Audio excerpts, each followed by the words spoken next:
utambulisho. Wewe ni mpakwa mafuta. Wewe mpakwa mafuta tena wa Mungu. Amepewa arabuni ya Roho. Amen. Arabuni ni kitu kinachokupa raha. Yaani kama wewe umepakwa mafuta unajisikia raha. Kuna neno la Mungu hapa mtumishi wa Mungu amesoma katika Matendo 3 mstari wa kwanza aitwa mpaka 20 ngapi? Lakini kuna kama 20 kama mstari wa 7 hivi.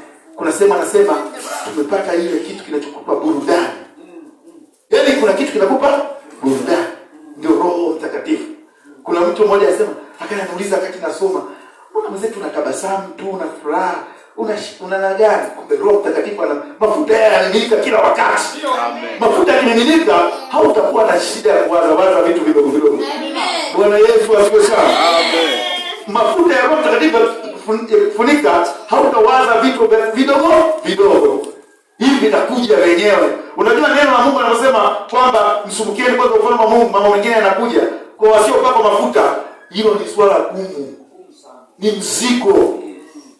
Bwana Yesu sana. Amen. Bwana Yesu asifiwe sana. Amen. Mtumishi wa Mungu mmoja alinifundisha wakati naanza kujifunza katika shule kama hii mafunzo ya anasema shule ya wanafunzi, si ndio? Humu alitufundisha mambo ya Roho Mtakatifu. Akatuambia Roho akatupa sifa nyingi za Roho Mtakatifu nyingi. Roho Mtakatifu ni maji, Roho Mtakatifu ni upepo, Roho Mtakatifu ni moto. Sasa akasema Roho Mtakatifu ni mafuta. Mafuta. Bwana Yesu sana. Amen. Mlango wao ukilia paka mafuta tutasikia kelele. Bwana Yesu asifiwe. Ukiona kanisa linalia wanaruka mparua mwenzake. Kuna watu hawajapakwa mafuta. Yaani kuna masauti ambayo Yesu yani anakukera. Mtu kavuka mlango tukusikia. Ujue kuna shida, mafuta hayapakwa.